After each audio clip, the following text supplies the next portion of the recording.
Setelah menang itu,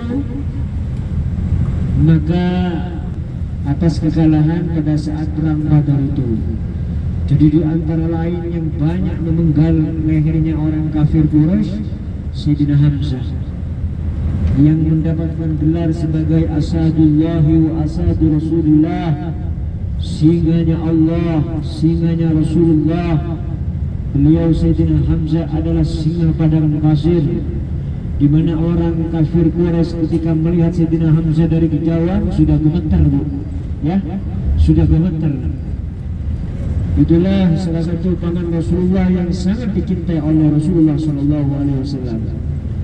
Nah, setelah itu orang kafir Quraisy, setahun dari itu orang kafir Quraisy itu akan membalas dendam atas kekalahan pada saat perang. Jadilah lagi perang yang disebut perang Uhud, disebut perang Uhud.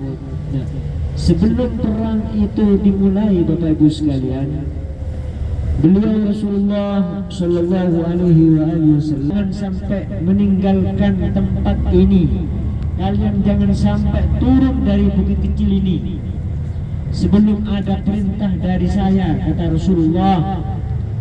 Apapun yang terjadi, kalian tidak boleh meninggalkan bukit ini dulu sebelum ada perintah. Ada itu, Bu, bukit kecilnya itu. Ada orang melihat, Bapak Ibu. Nah, maka di sanalah beliau Rasulullah mengerahkan 50 pasukan kemana, Bu? Mulai berkecamuk antara orang muslim dengan orang kafir itu. Nah, alhamdulillah kita sudah di Uhud ini ya. Itu bukitnya apa ya? Bukit Uhud itu ya.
berikanlah kesempatan untuk kami menjadi para ahli syurga seperti mereka ya Allah. Jadikan anak cucu kami ya Allah seperti mereka ya Allah, memiliki keimanan, ketakwaan, kekuatan dalam mengamalkan Islam secara kafah. Allahumma salli wa sallim ala sayyidina Muhammadin nabiyil ummi wa ala alihi wa sahbihi wa sallim adada ma'alimta wa zinata ma'alimta wa bil ma'alimta ya arhamar rahimin ya arhamar rahimin ya arhamar rahimin. Izinkan ya Allah kumpulkan kami bersama mereka di dalam syurga-Mu. Izinkan kami ya Allah berkumpul bersama mereka, berkumpul dengan Uhud di dalam syurga-Mu ya Allah. Berkahilah ya Allah orang siapa yang menziarahi Uhud ya Allah. Berkahilah dan kabulkanlah doa-doa mereka. Allahumma shalli ala sayyidina Muhammad wa alihi al-adhar wa ashabihi al-akhyar. Subhana rabbika rabbil izzati amma yasifun wa salamun ala al-mursalin walhamdulillahi rabbil alamin.